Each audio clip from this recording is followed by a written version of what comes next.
Hi everyone, I'm Dale Smith, aka Journo Dale, and we're here to talk about Canadian politics.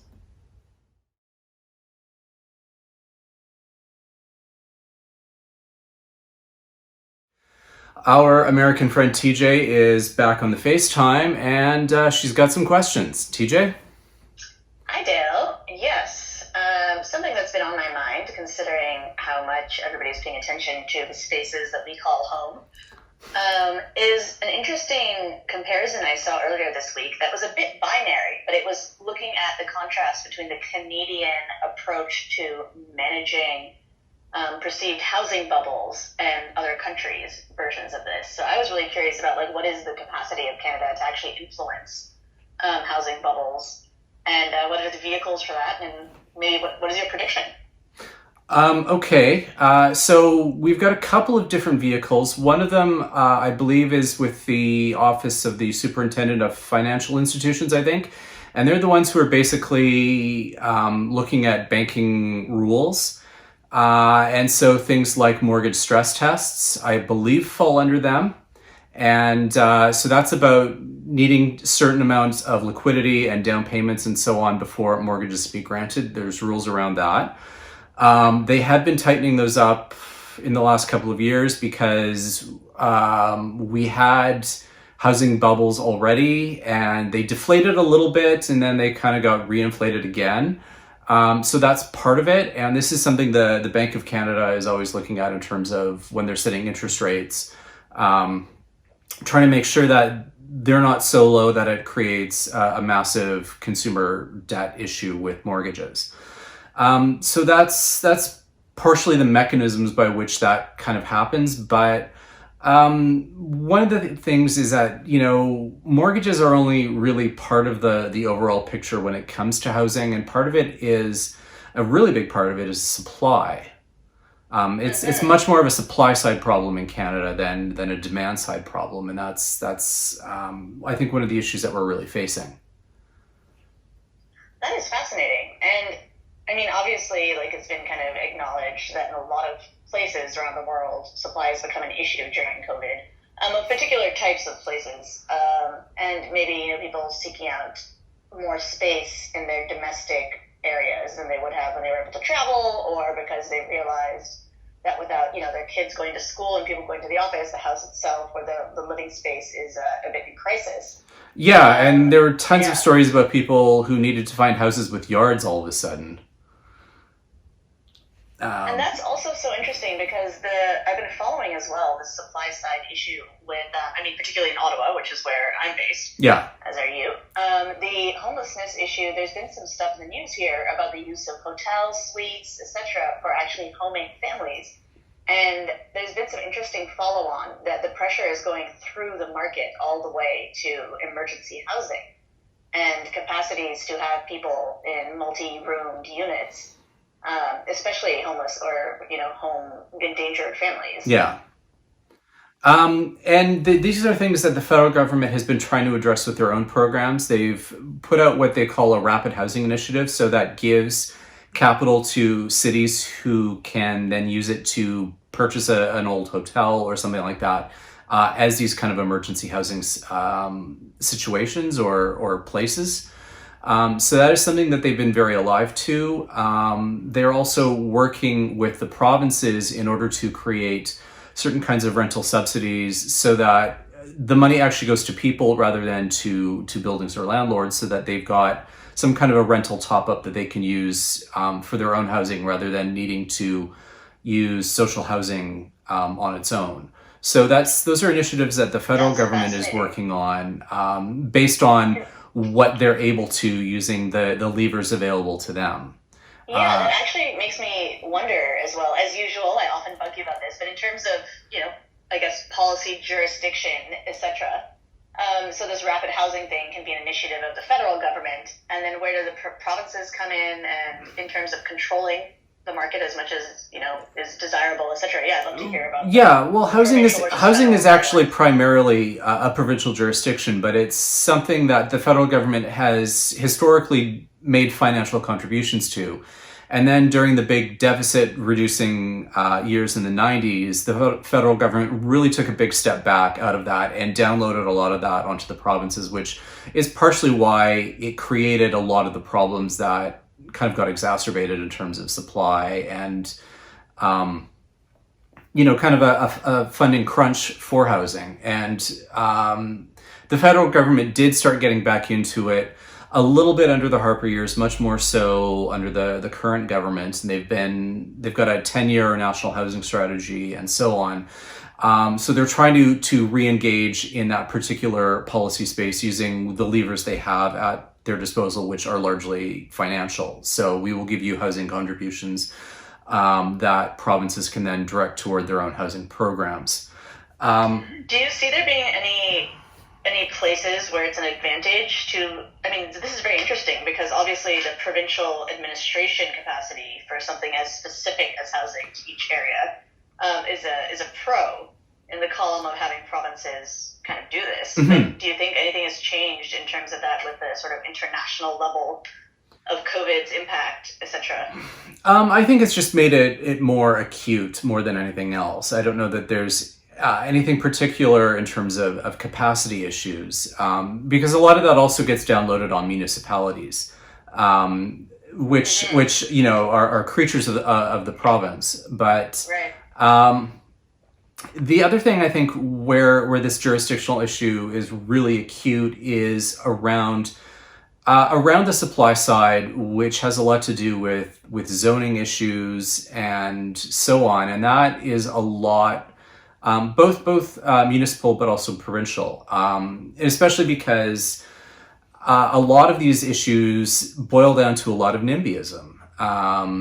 We are having difficulty building density and infill and so on within cities because of localized pushback, and the provincial mechanisms that are there to kind of act as an appeal mechanisms for municipal decisions tend to they have not necessarily been helpful in a lot of these cases, I would say. And I could see that being, like, you look at the function of so many people administrating this and how many people are in their positions by election. Mm-hmm. And you look at the municipal level of, zoning is one of the most fraught, emotional, political conversations that happens at a municipal level. Right? Yeah. The NIMBYism, etc., is like, it's a reflection of this kind of chaos. And, to go back to Ottawa, we've seen a lot of dramatic conversations, very high stakes conversations around things like, something as specific as, the opening of a halfway house or something like this in a certain zone, all the way to, older residents of certain neighborhoods not wanting to have more social types of people moving in, youngsters, etc., as they would say. But that's interesting, because do you feel then that how can the province ever really wield an effective mechanism for appeal if at the end of the day it's the municipal level who gets all the blowback for any decision? Yeah, and that's an issue I don't know that I've got a particular answer for, because you're balancing a lot of different issues, and they try to make these kinds of appeal boards fairly arm's length from government and so on, but it's one of these fraught things where cities and the people who municipal councillors and so on, they want to win their seats again, and so they need to be as responsive as they can, and at the same time, we have issues where developers, particularly at the municipal level, wield an incredible amount of power because the political fundraising rules at the municipal level are much more lax than they are the further higher up you go. And so developers can wield a lot more influence financially as a result of that as well. And, that connects me to something that I've heard you talk about before, which is the relationship between the labor market dependency on housing development and construction.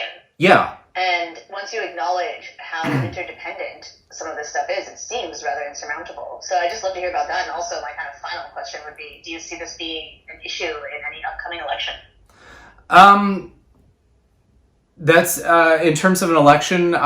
It's elections are very situational, so we'll see if there's a housing crisis going on when an election is called. Then it would become an issue. If not, I think it would just kind of get piled into other considerations. But yeah, the labor market implications are a really interesting one because prior to the pandemic, we were seeing a lot of labor markets, particularly in cities where housing needs are most acute.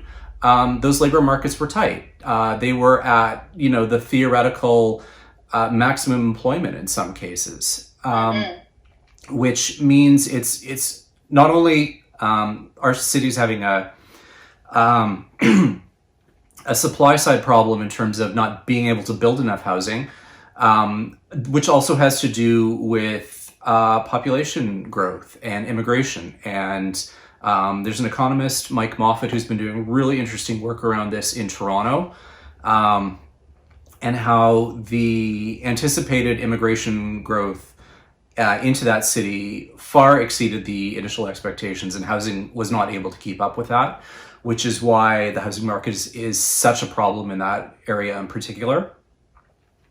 But yeah, this gets compounded when your labor markets are tight. There's not enough bodies to fill the construction industry in order to build the housing. And it just kind of cascades from there. And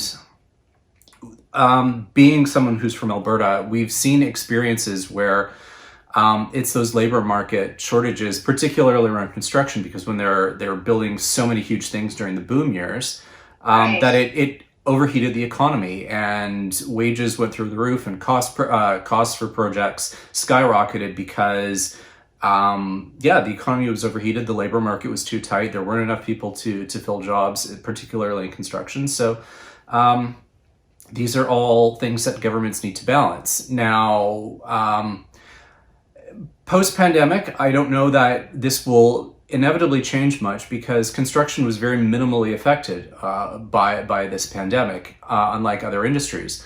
So unless there's going to be a massive retraining effort, which is very possible under what this government is looking at in terms of their post-pandemic budget plans, trying to retrain people from other industries into construction, which is a possibility, we'll see. But that's kind of what tools they may need to look at. Well, that is fascinating. And, as usual, all of your answers have just sparked more and more questions in my mind. I look forward at a later date to bothering you about the urban development policies and, famously how Toronto has moved away from its Google waterfront development deal, partially in the face of the pandemic and the realities of, sort of organized smart city surveillance as it's perceived. Yes. Versus, accessible housing and other considerations. So yeah, I think this is something to really watch, especially leading up to any election. And even if it does get packaged, as you say, it's so interesting then to be someone who's consuming any kind of current affairs analysis and be able to recognize the interconnectedness of these issues. That if a political party or a group or a candidate is speaking about something like labor market reskilling and construction, the implications it has for something as fundamental as housing. Yeah, for sure. All right. Well, thank you so much. All right. Thanks for your questions. And that's everything for this week. Join us again next week for some more Canadian politics. I'm Dale Smith. That's at journo_Dale on Twitter. And don't forget to like the video, share, subscribe, and support us on Patreon. Thanks, everyone.